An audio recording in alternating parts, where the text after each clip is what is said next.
I always adopt Canadians. Yes. Yeah. So I'm an unofficial. My brother's essentially Canadian. He lives in cool. Ontario. Well, we'll keep you the Canadian part. Honorary, right. Yes. Okay. All right. Okay, we'll say something. Oh, You can kick off. we're recording. Okay. This is Pat McPherson. I'm here with Susan Creighton in Brattleboro, Vermont. It's March 6th, 2023. And we are interviewing Paul Gardner-Smith, also known as Paul Eric, or some people know him as Eric Smith. I think in the Marlboro community, you're known as, and Morris community, you're mostly known as Paul Eric. Yes. We are interviewing Paul Eric today about his time as part of the Marlboro Ale, different roles you've played, and this interview will go into the Marlboro Ale Archive, which will reside at the Vermont Folklife Center in Middlebury, Vermont. Susan, do you want to say something just so that we get your voice recorded? I'm here too. You will probably mostly be having a conversation with Pat, but I'm sure I will chime in with questions as we go through this. And just introduce yourself. My name is Paul Eric Smith. Call it that. I live in Dummerston, Vermont. Have done so for about 20 years now. Wow. Prior to that was in Massachusetts and then in Canada. And participated in the ale in a variety of roles, and we can talk more about that. Yes. Please. I want to go a little bit farther back just Sure. to start. How did you come to find out about Morris? And where did you first do it? Sure. What was your interest in Morris? Sure. I started Morris dancing in as a graduate student, brandy new graduate student in London, Ontario. About 1978 is when the fall of '78 is when I started there. In fact, as an undergraduate in Nova Scotia, some friends on a lark decided to go check out modern and Western square dancing, which was the local thing.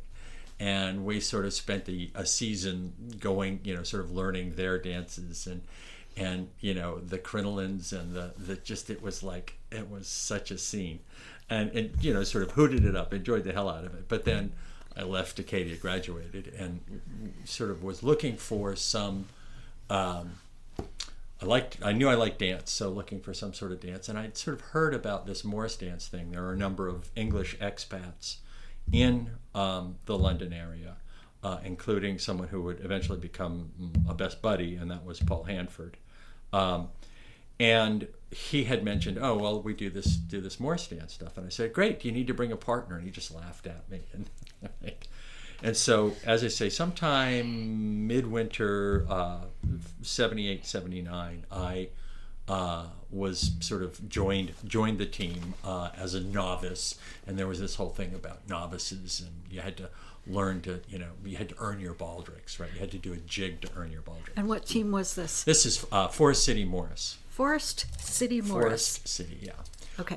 Forest City was formed by, again, some expats, one of whom, the squire at the time, John Gillette, actually danced with the beaux of London City before emigrating to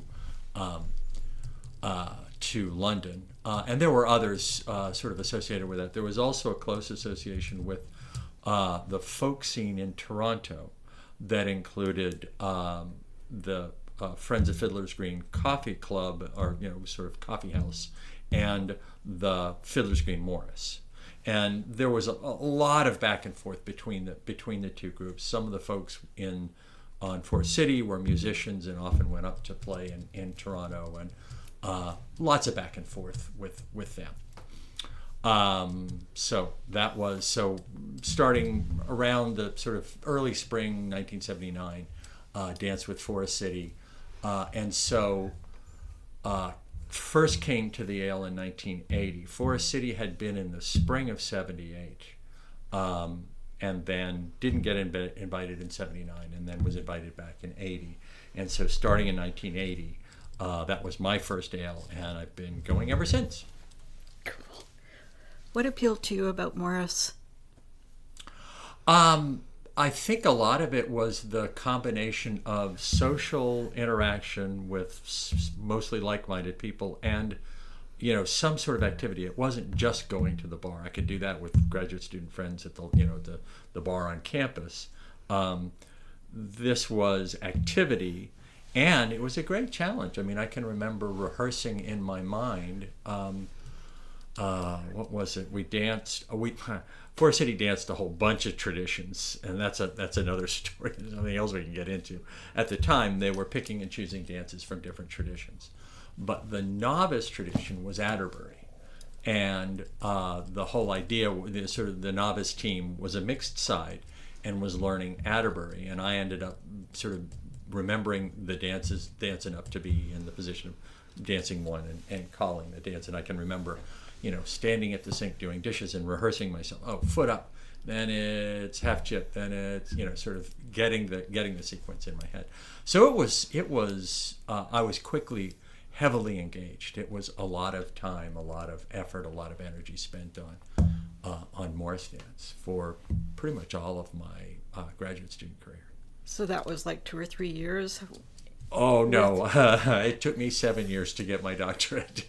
So I was in London from the fall of 78 to the spring of, actually it took me 7 years to get my doctorate. I did 2 additional years as a postdoctoral fellow. So 9 years. I left in spring of 87. Yeah. Oh, we're talking to Dr. Paul Yes. Eric Smith. Yes, we are. Yeah. I know that you're a musician. When did you start thinking of playing for Morris, or were you asked? Interesting. I don't think of myself as a musician. It's sort of I play the box, but I'm a little uncomfortable with being called a musician. Playing the box came out of my association with another team in London that started up at the time, again coming out of Forest City, and that was Goat's Head Morris. And Goat's Head needed a musician at the time. We were sharing. Bill Taylor was sort of playing for a bunch of different teams, and there were often gigs that Goat's Head needed a musician, and so I went to this great pawn shop in Toronto that is sort of known for having button boxes, and got a Hohner Poker Works, and started practicing the tunes. It was our life. We were so immersed because it was that group of friends. So, for instance, another graduate student in the department that I was in, different professor, but a different graduate student in the department that I was in, Felicity Stairs, started, with the help of Paul Hanford, started Goat's Head Morris, originally as a Cotswold side doing Ilmington.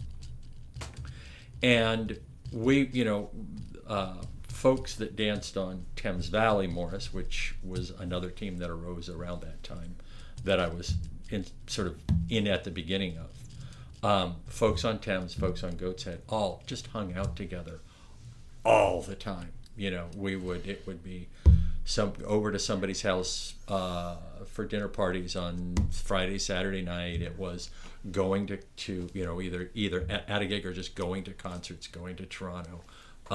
It was, I spent a lot of time as a graduate student because it was that sort of lifestyle, doing Morris dance stuff. How far between London and Toronto? 2 hours. Down the 401, just, zoom down and back. Yep. Yeah. Maybe you could talk about, since you and Susan were talking about mixed sides and at this time and some controversy, can you talk about that, like maybe continue your conversation about that and being at Marlboro? Yeah, I can start by saying my first Marlboro Ale, we went as 2 sides, a men's side and a women's side. Forest City went as a men's side and a women's side, despite the fact that we were still regularly mixed dancing back home. But we had got word. By that point, the law had been laid down, and you didn't come to Marlboro unless you were a single-sex side, right? So, and this, I think the same was true of Green Fiddlemores, but they didn't come to the ale. They didn't actually get invited very often, and maybe it was because they refused to split up that they didn't. I don't remember them ever being there or often being there anyway. So, but it was a huge topic of discussion, and it also got into sort of tracked into multiple traditions versus a single tradition, and what was called white shoe Morris versus black shoe Morris. Tell me more about those three things. Okay. So, as I say, when I started with Forest City, we were doing, a bit from, we were doing Bledington Jockey to the Fair and Queen's Delight, Bucknell Queen's Delight, and shooting from Hinton, or sort of just, it was really about the doing these fun, interesting, weird dances.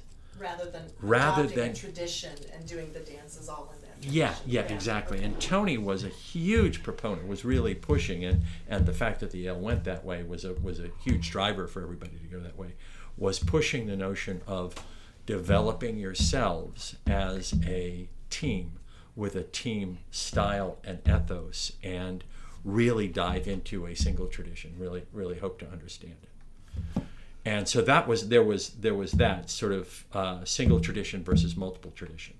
There was also black shoe, white shoe was more sort of a holdover from, or carryover from England, when there were a bunch of teams in the late 70s, 80s who were non-Morris ring, and Morris ring dancers were kind of the old fuddy-duddies, and they danced in black shoes and preferred dancing on grass, and was kind of very quick. And over my experience with Morris, there was really this whole development of athleticism in the dance, and sort of staying true to tradition, making the dance your own. And your footwear was important, because if you were going to be athletic, you probably were better off dancing on pavement in good sneakers than you were in dancing on grass in leather-soled shoes. And the sneakers were white. Generally, I'm assuming yeah. that. Yeah. But and there was this whole style. I mean, I can think of, say, Bows of London City, or Forest City for that matter, with dark shoes, sometimes dark socks, knee breeches, rather than long whites, and baldricks or something, as opposed to, say, what were the Loughborough guys, Old Spot, Gloucester Old Spot, in these big tall guys in all whites and white shoes and sort of very athletic dancing. The crossover, somebody like teams like Bampton were in white pants, but they were also, I think, often in black shoes. So there was this old new kind of split for some of that. And how did that play out as teams? Like you mentioned, your team at home was a mixed side, and then sort of made nice in order to go to the ale? Right. So, and how that played out for us was, I went to the ale for the first 2 years that I went, 80 and 81, as a Forest City Morris dancer.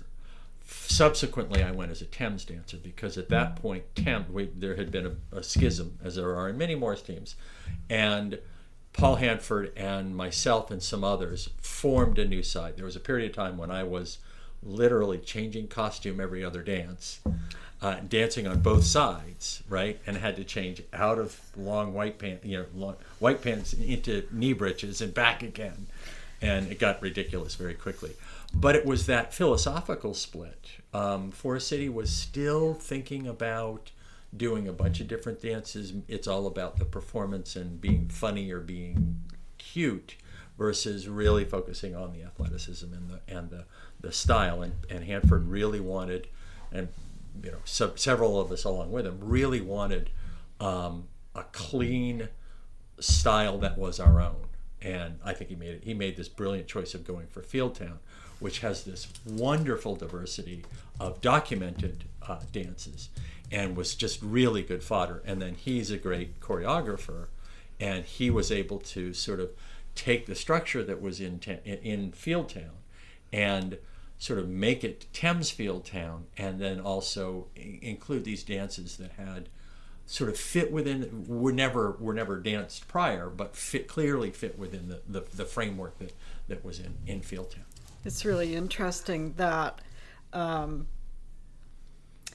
when we were talking to Andy and Julie about the early years and founding of the Ale and how the women were feeling dancing among men, but also as women dancing, they were also making that same very, very conscious choice to be athletic.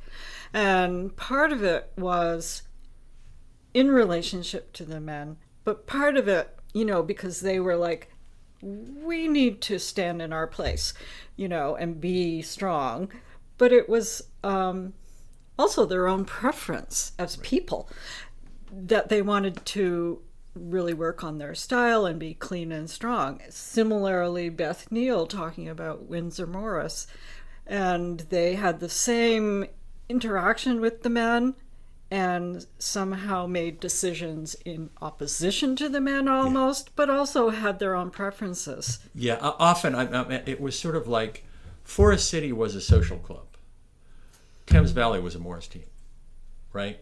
And I think that when you make the choice to be a Morris team, you, in some ways, you become more insular, but you also become much stronger as a group, because you are owning this thing that you're developing.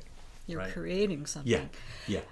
And in fact, you were creating something new in opposition to the English traditions. Right. Yeah, and we were certainly aware of that. By the time I was in there was sort of an attitude about the ring as really being a bunch of old fuddy-duddies. And the connection was much more with Windsor, say, or some of those teams, Old Spot, that had done a similar thing in England, and I think slightly ahead of us. Huh. So you and Paul were founding members of Thames. I was a founding member. Paul was the originator. Paul had the vision. Yep. He carried everything forward. The vision holder. Yeah. There were a few others. Ian Thompson, Okay. astronomer. He's on the West Coast now. Spent a whole lot of was at the What was that name you just said? Ian Thompson, Thompson. Okay. Red-haired guy. Few others that were Alistair Brown, I think, would be the other really critical player there. When did Ian Robb come onto the team? A little bit later. His connection was through the Toronto folk scene, and specifically Friends of Fiddler's Green. Both Ian and Alistair are still members of Friends of Fiddler's Green. And so that sort of interchange. And Ian, I think, interestingly, rather than going for when he wanted to organize a team in Ottawa, rather than going for a Cotswold side, went for a Northwest side. And by that point, Goat's Head had kind of moved over into doing much more Northwest. And so Hogsback Morris, Hogsback, yeah, I think that's right, was the Ottawa Northwest team for many years. They many times came to the end. Just as an aside, Ian was my first Northwest clog teacher at Pinewoods with a whistle, and I just totally got the bug and fell in love with it. Yep. So, Maybe you could tell us what your first impressions were when you came, like in 1980-81, to your first ales.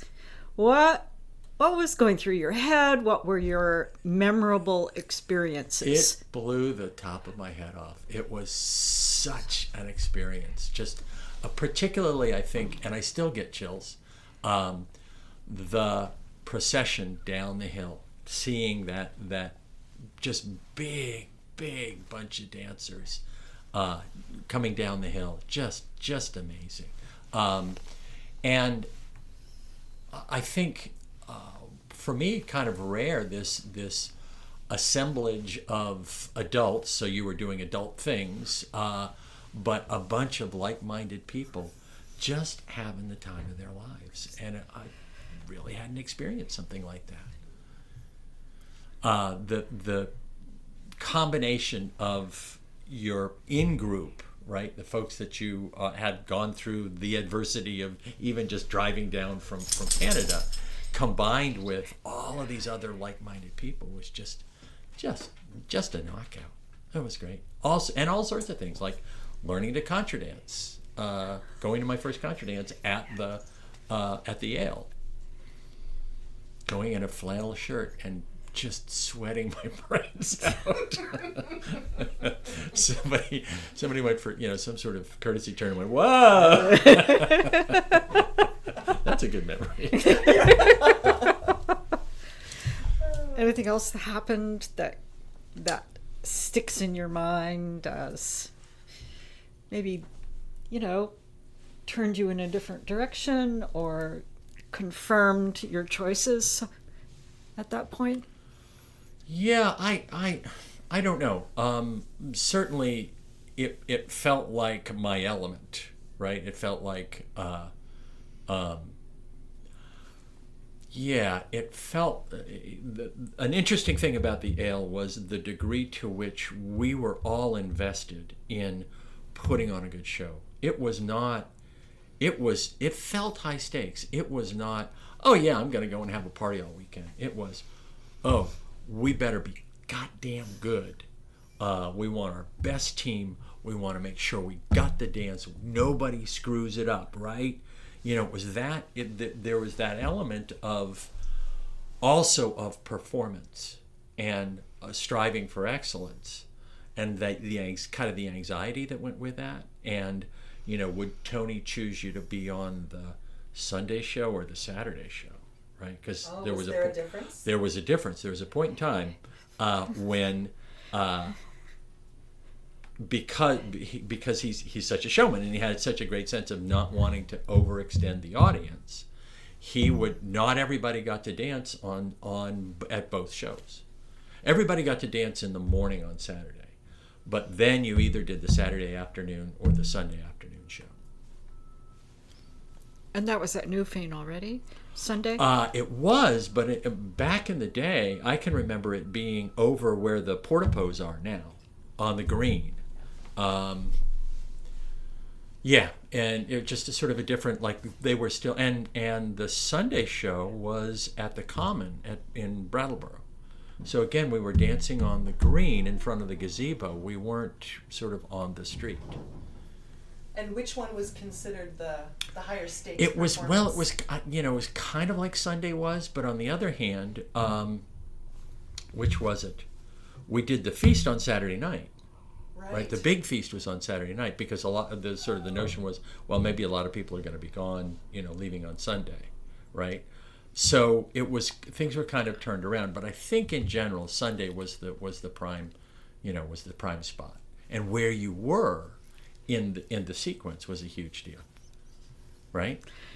What was your team's experience? I think we quickly sort of got put into the place, sort of the where we wanted to, later on Sunday, right? I think we kind of got there. Although it's funny, the very first time Thames was there in '82, Hanford, at the sort of hanging out and practicing the night before, tore his Achilles or something, and couldn't dance. I mean, he was our lead dancer and couldn't dance. So we did okay. It was also so rainy that we were indoors in the music shed. One of the few times they've had to do that. Anyway.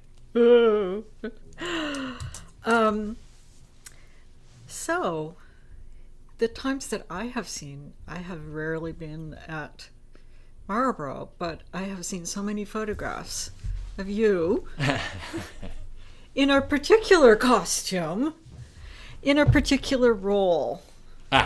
at Marlboro. Sure. Can you tell us about the evolution of you as Barker? Right. So Tony was, as mother, was the MC for the show for, golly, I would say probably into the 90s somewhere. But at some point, it became, and it had to do with his MS. He really felt like he couldn't do it. And by that point, I was on the ale committee, and had been barking, as it were, for Thames and for Marlboro when dancing. Sort of historically, I moved down here I moved from Ontario to Massachusetts in the spring of '87, and still danced with Thames. I know I was at the '87 ale with Thames, and probably the '88 ale, but beyond that, I think I ended up switching over to dancing for Marlboro Morris Men. And it was, I think, in that role that I was on the ale committee. And by that point, so some of the markers there is Marlboro Morris and Sword writ large did it for the first 10 years. And then the women did it for at least the next 10 years. Mm-hmm. So that would take it to 96 or 97. Yep. And it was only after that the ale committee kicked in. And I think it was pretty soon on in there that Tony kind of started not being mother. I'm not sure when. And there was one year Aaron Hayden did it, Doug did it, mm-hmm. And then I think that was the sequence. And then I did it for several years after that. I can't say. Might you have done it a little bit before Doug? I might have been before Doug, and then as I was tapering up. He remembers doing it and feeling like he wasn't doing a great job, and coming back to you and saying, "Would you please take over again?" And you agreed. So, I think I was sort of, and at that point, I'm not even sure I was dancing with Marlboro with the men anymore. I think I was a sort of an irregular for Thames most of the time. Can you talk about the role of the Barker? You mentioned that you're doing it with Thames Valley, and then you also do it in this much larger arena. Right. So hanging out with Tony a lot. Tony really thought about this stuff, and conversations, multiple Pinewoods, sort of evenings talking about all of this stuff, and sort of identifying what are those characters that are kind of archetypal characters. That make sense to an audience, that move things along, that facilitate the process of doing the dancing and showing the dancing. And in thinking about, once sort of it was clear, okay, so being a Barker is, I could do a mother thing, but I didn't really feel like that didn't suit me. But I kind of understood Ringling Brothers, Barnum and Bailey Barkers, and sort of modeled a lot of what I can think of, as an MC on that.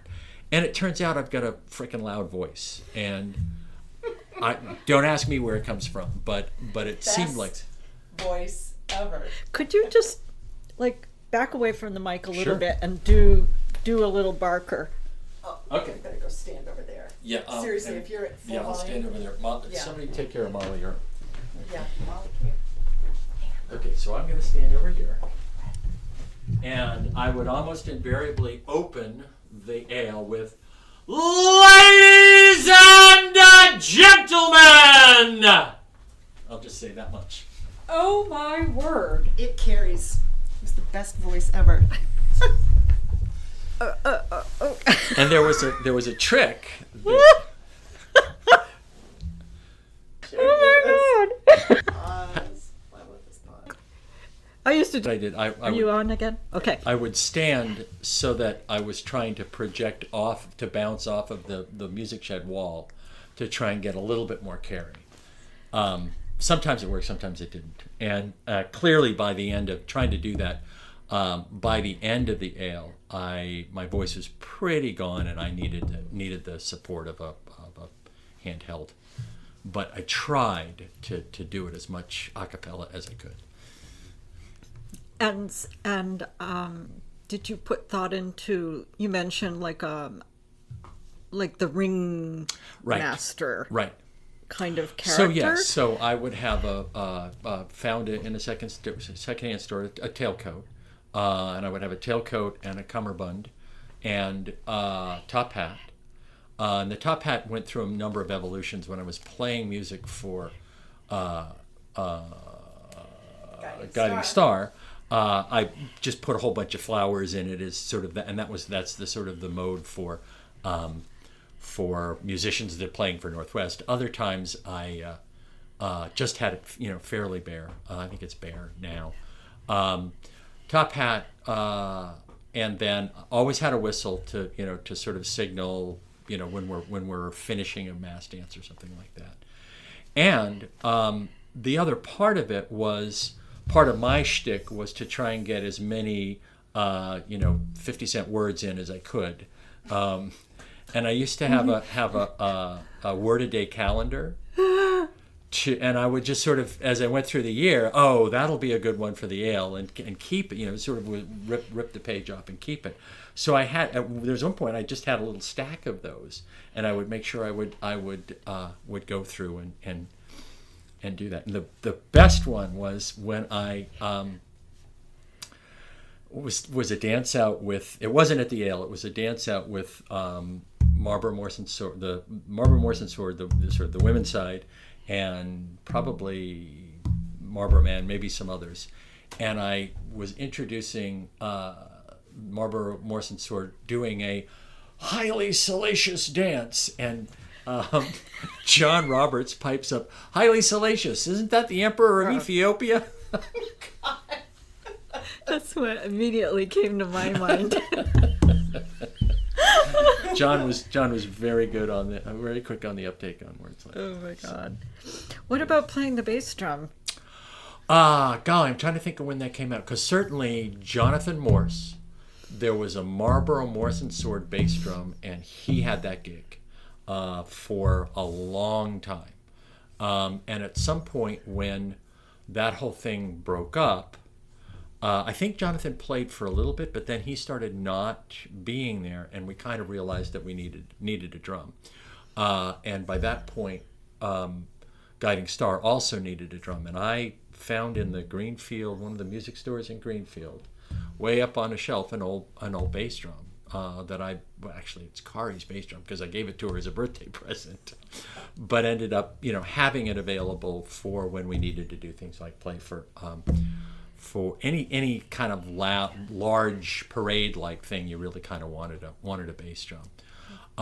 We also used it. Trying to think. No, I guess maybe we didn't, because I played music for the Brattleboro Northwest.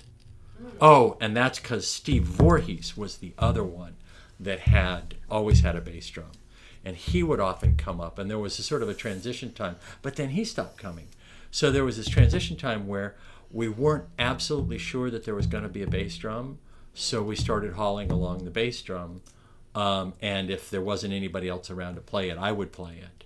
And so I think as I started to do that, other people thought, oh, well, Eric's going to do the bass drum, I don't have to worry about that, and it sort of evolved that way.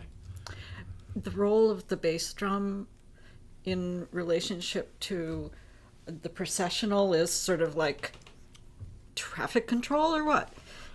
Yeah, particularly going down that hill, there is an attempt to, and sort of the musicians do it too. Everything kind of wants to speed up, and you also need to communicate from the front to the back what's going on. And I've often had the experience of only being able to hear the bass drum, not really being able to hear the music at all, if I'm at the back of the line, right? So there's sort of sound traveling. There's that short period of time, but at least you could hear something to coordinate, and you could see hankies going up and down to coordinate your movements. So to me, I don't think you could pull off that parade and have it look like anything unless you have a bass drum to carry all of the beat, the tempo, all the way along. Cool.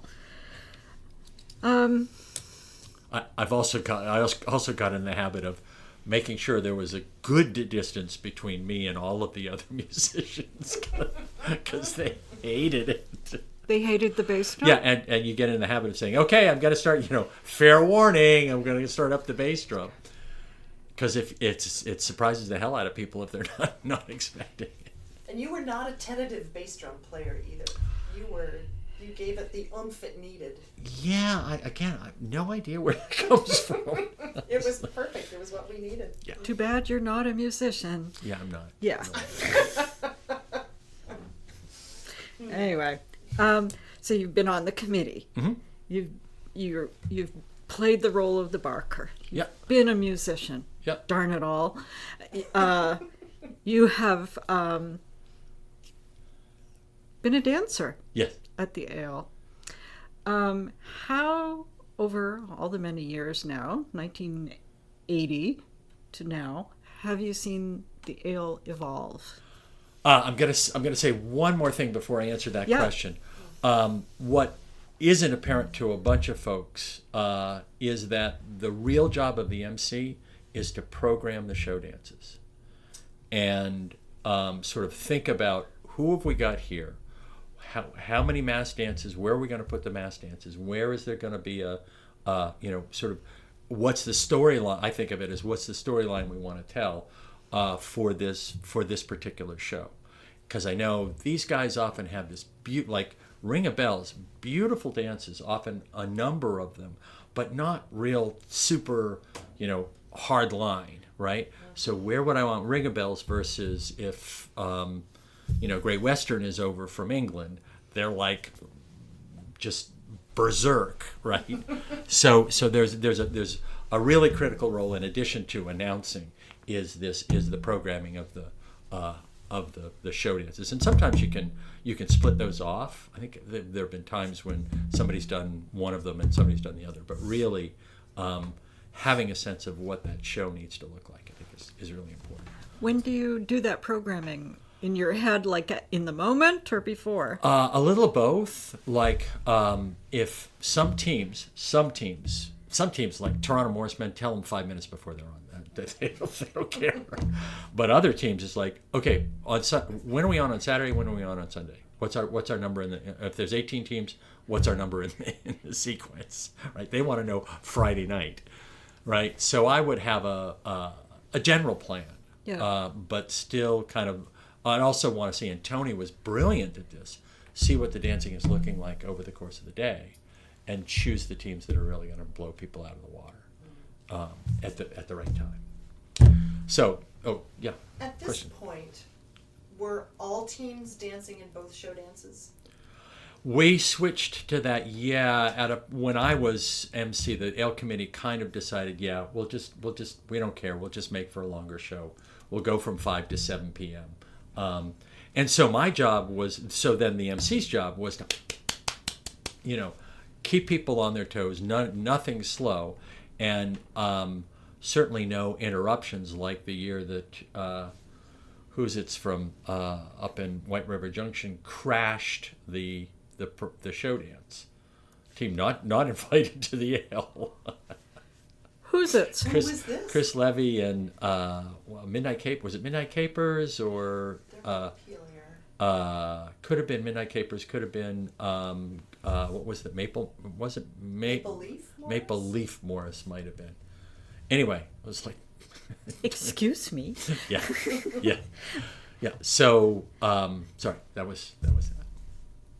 So then, how has it? Well, one of the things that changed was. I think we are all softer than Tony in the sense of not holding the line of, you get one or the other performance, and it's really the show is really for the audience. Let's not overdo the audience. Tony we sort of towed a harder line for that. So opening it up to all. I think for many and I don't. It's hard for me to tell whether this is personal experience or just the way the Ale is. The just gobsmacked star in my eyes. Oh my God, this is the Ale, has gone away. and I don't know how much it is for the younger teams. You know, for somebody new to the ale, is it that same? I kind of feel like I saw some of that. One of the other changes is bringing in kids teams, right? And working with Tom Kruskal to bring in whatever the flavor was, you know, of those Great Meadows writ large. I wonder if some of them, or if somebody new from like Mog or somebody newer, felt that just mind-blowing experience or not. I don't know. We got more comfortable, certainly. Opening up the dorms that didn't happen initially. There were showers in the dorms, but I don't think people were sleeping in the dorms initially, and we certainly went that route. Buses, you know, the comfort level, as everybody got older, the comfort level kind of upped over time. It's kind of like a Cadillac ale, as opposed to a Ford Fiesta ale that was in the beginning. Or Model T. Or a Pinto. Right. Gremlin. Right. What was your role on the committee? It was, I think I might have taken notes from time to time. It was kind of a bit anarchic. We're just, other than Rhett has always done the finance forever, and in fact I think he did it back when it was still run by MMS, by the original MMS. Aaron Hayden, kind of organizational facilities kind of stuff, because that's his wheelhouse, and then everything, you know, other stuff was just sort of all over the place. Different people like publicity, or I don't think I ended up doing. I think I often, because I was close enough, scouted tour stops. You know, what's the best place to go to dance. Mm-hmm.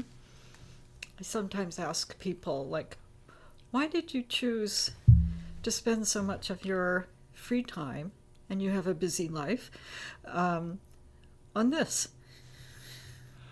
My answer to that question is it's the enrichment part of my life, right? It's who my friends are.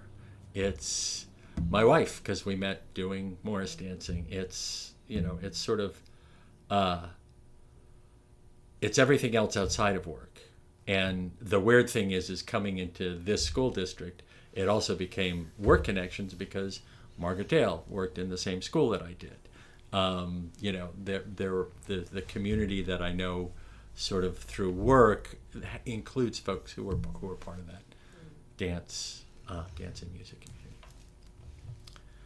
So it's sort of like a non sequitur question. It's because it's the rest of my life, you know, or it was. It's so much not that now. I just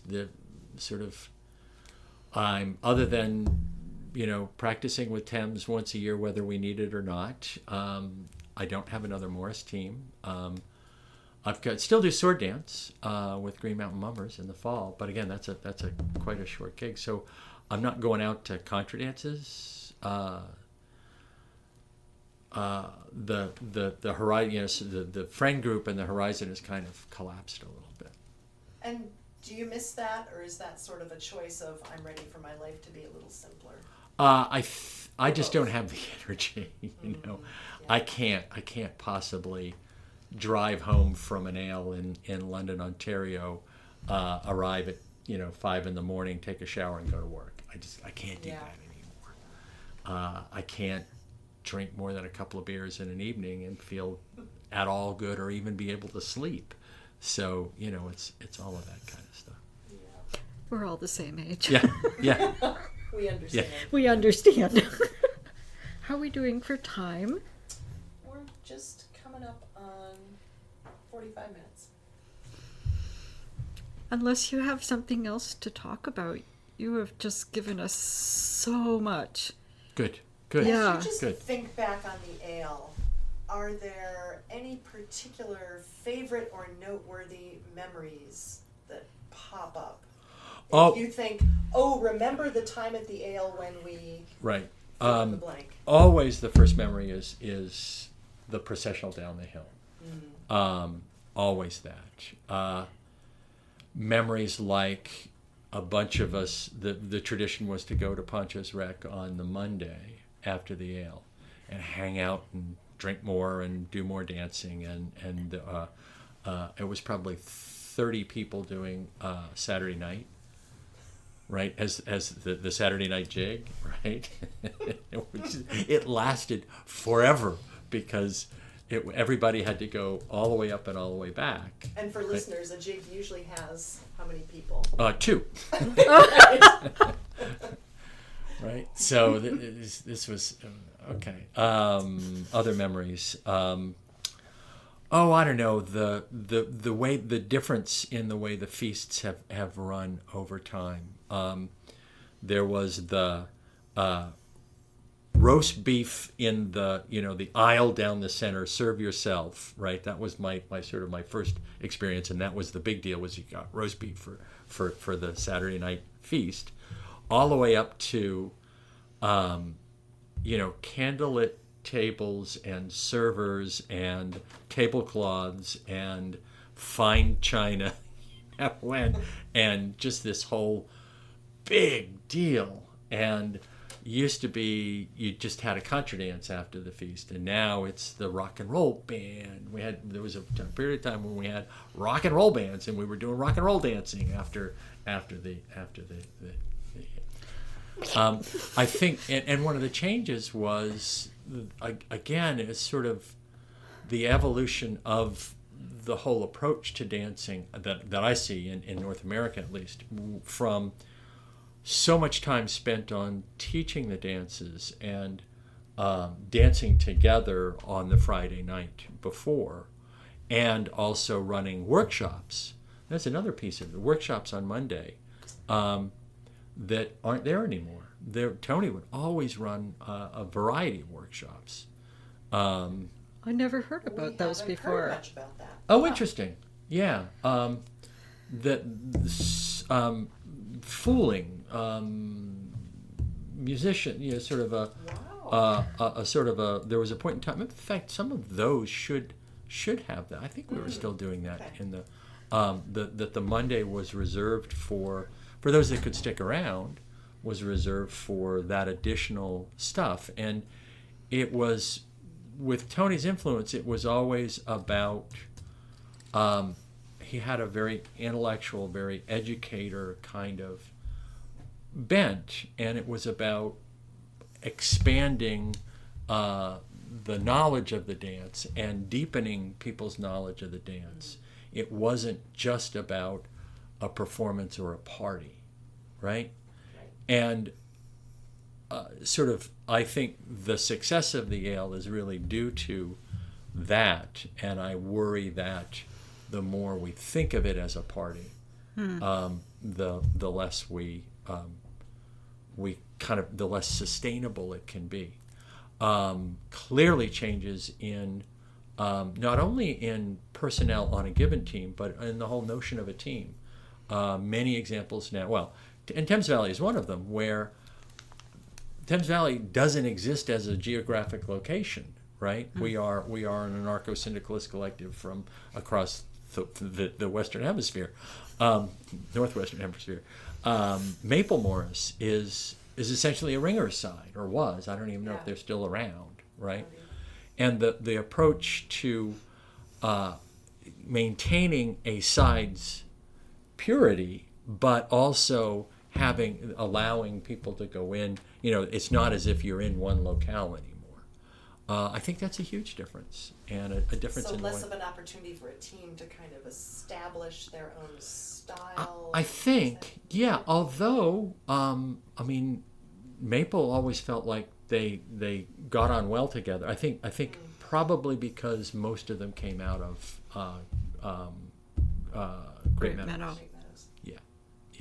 So I think in order to maintain a team, even if it's not a geographically based team, I think you have to have common seminal sort of experiences in order to retain your social connection.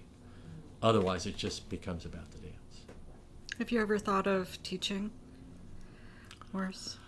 It's funny. I never had the opportunity. I think I didn't because I knew there were those around me who were much better at it than I am, and specifically Hanford and Kari, and some other folks that it just sort of feels like I could probably teach it, but I think these other folks would do a better job. Do you have an optimistic feeling about the future of the ale? Interestingly, yeah. I was wicked concerned when Marlboro College went under. I'm really encouraged that it is back, that it's still, at least for now, a possibility. I think if we lost that facility, it would be hard to make the jump. I'm not really sure envisioning. We had a hard enough time when the year we couldn't have Marlboro and went to Neringa. It was fun, but it was sort of fun in almost. It was literally the ale in exile, right? And I don't think we could pull off an ale in permanent exile, right? We knew it was 1 year. Interesting. Yeah. So the event, this takes me back to Tony talking about the importance of time and place.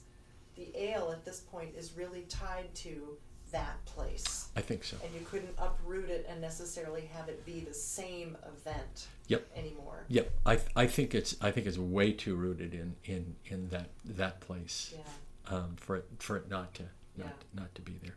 I also have concerns about again, if we get enough teams that are not locally based and don't have that sort of initial experience together, forming the team or being on the team, I'm not sure about how would the ale work if it was just a bunch of individual dancers going and Right.